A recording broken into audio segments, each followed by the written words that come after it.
You don't feel safe. You just feel in control. There's a difference. And deep down, you know it. You smile, you plan, you organize. You seem calm on the outside, but inside, you're constantly scanning. What could go wrong? What did I miss? How do I stay one step ahead? You call it being responsible, but it's not responsibility. It's fear. Wearing a mask. Fear of losing someone. Fear of being caught off guard. Fear of chaos, of failure, of feeling helpless again. Because once, maybe long ago, you learned this brutal lesson. When you're not in control, people leave. They explode. They change. They hurt you. So you adapted. You became the one who managed everything. The fixer, the caretaker, the overthinker. Because that gave you a sense of safety. Not real safety, but something that looked like it. And now, years later, you still cling to it. Schedules, routines, to-do lists, control. Not because it brings you peace, but because peace feels unfamiliar, unsafe, almost terrifying. If this hit something in you, stay with me, because this isn't about control. It's about the part of you that still believes control is the only way to survive. Let's begin there. No one is born craving control. We learn it, usually young, usually quietly, usually when the people we needed most weren't consistent. Maybe love came with conditions. Maybe your home was unpredictable, loud one minute, silent the next. Maybe the adults around you were too overwhelmed to notice your fear. So you started managing things.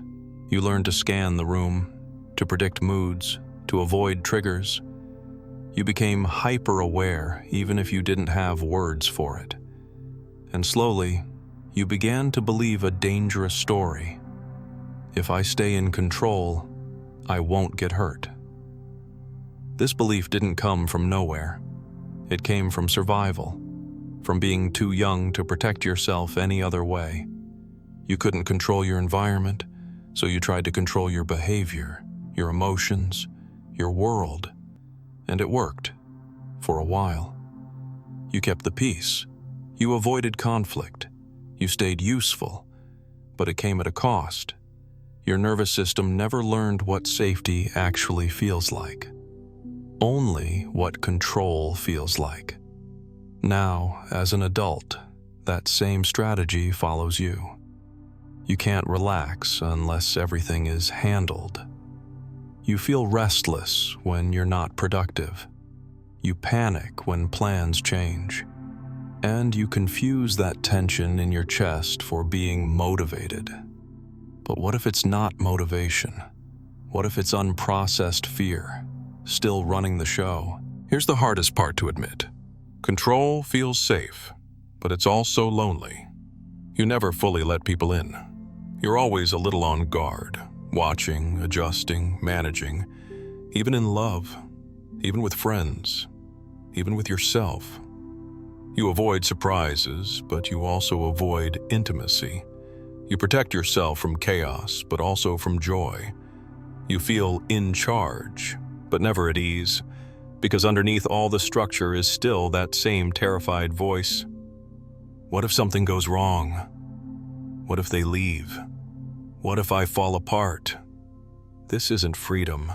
It's a beautifully constructed prison. And if you're here listening to this, it means part of you is starting to feel it. The exhaustion, the weight of holding it all together, the ache for something softer. Even if you don't know what that looks like yet. You're not alone in this. So many of us were wired for control, not by choice, but by survival. But healing starts with recognition, with honesty, with permission to stop pretending everything's fine. If this speaks to you, follow us. Because this space is made for people like you, people who are tired of surviving and ready to feel safe for real. Now, let's talk about what control is actually costing you. Control doesn't just live in your mind. It lives in your body. The tight shoulders, the clenched jaw, the shallow breathing, that constant sense that you're on even when nothing's wrong. You might not call it anxiety. You might say, "I'm just a little tense," or "I'm fine, just busy." But your nervous system is telling a different story. It's in fight or flight mode, all the time. And the worst part is, this feels normal to you.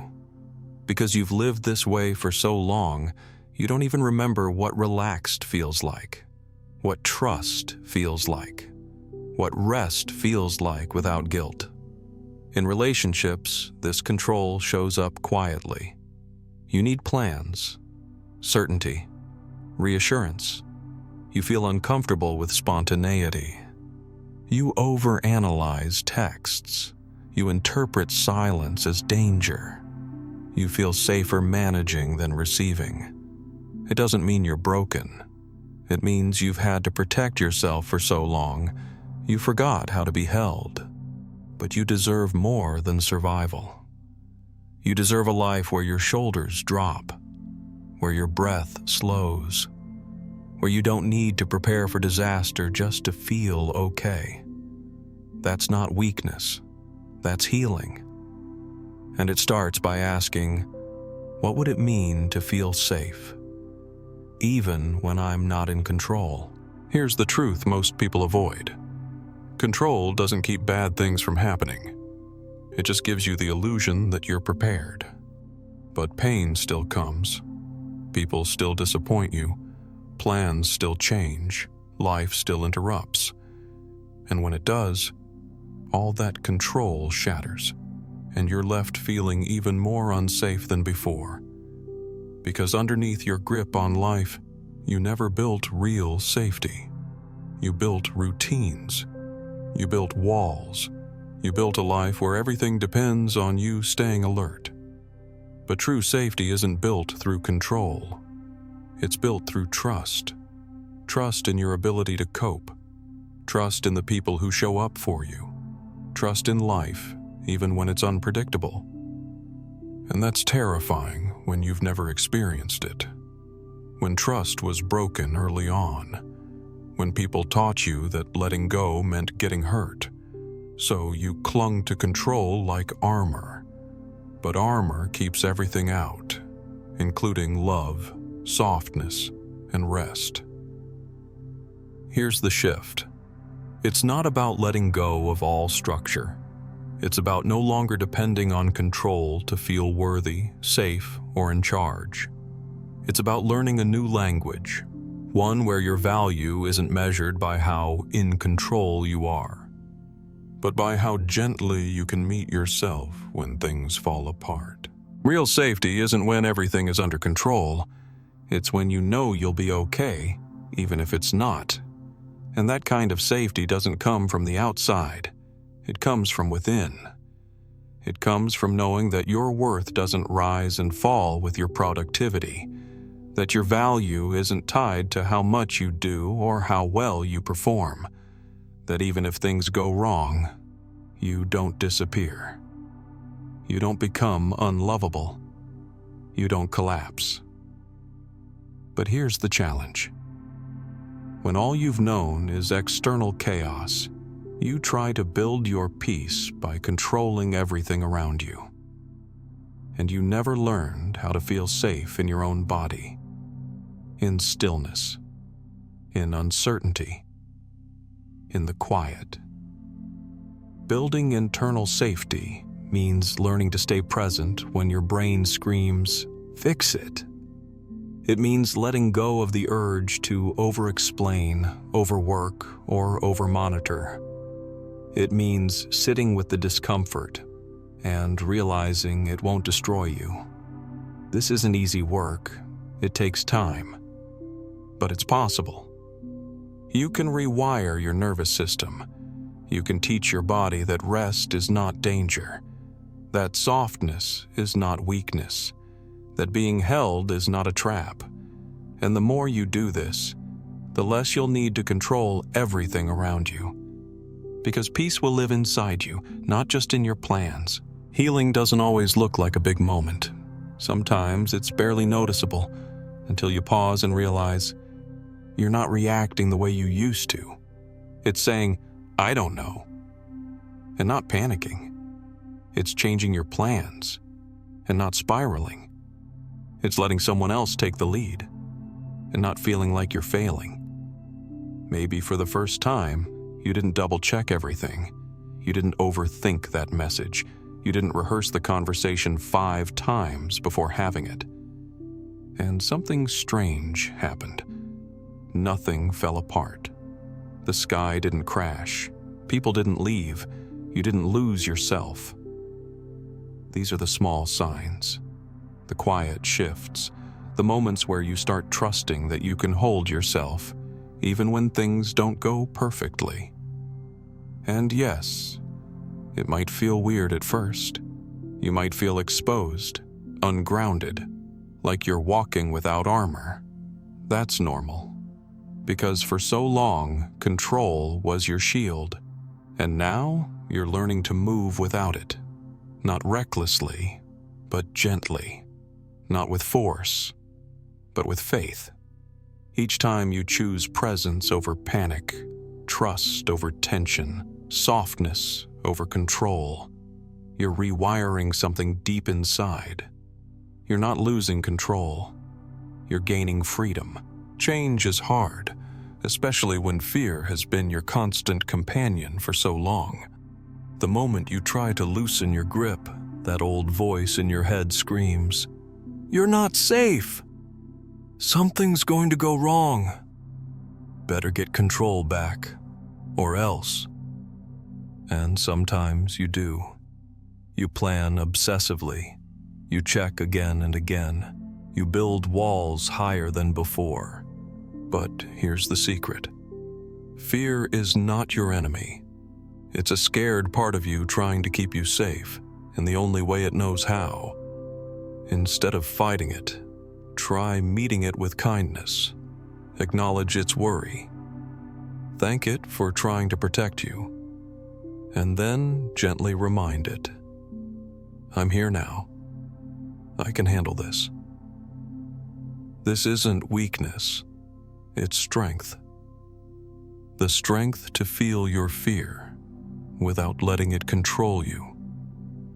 Each time you respond with compassion instead of panic, you create new neural pathways, new ways of being, new possibilities for freedom. It won't be perfect. There will be stumbles. But every step away from control-driven fear is a step toward real safety, inside yourself. Trusting yourself feels risky because it means facing uncertainty without a safety net. But here's the truth. You already have everything you need inside. Start small. Notice when you make a choice without overthinking. Celebrate moments when you allow yourself to feel rather than control. Practice sitting with discomfort instead of rushing to fix it. Ask yourself, what would it feel like to trust myself? And then listen to your body, to your emotions, to your intuition. Building inner trust is like learning a new language. At first, it feels foreign and clumsy.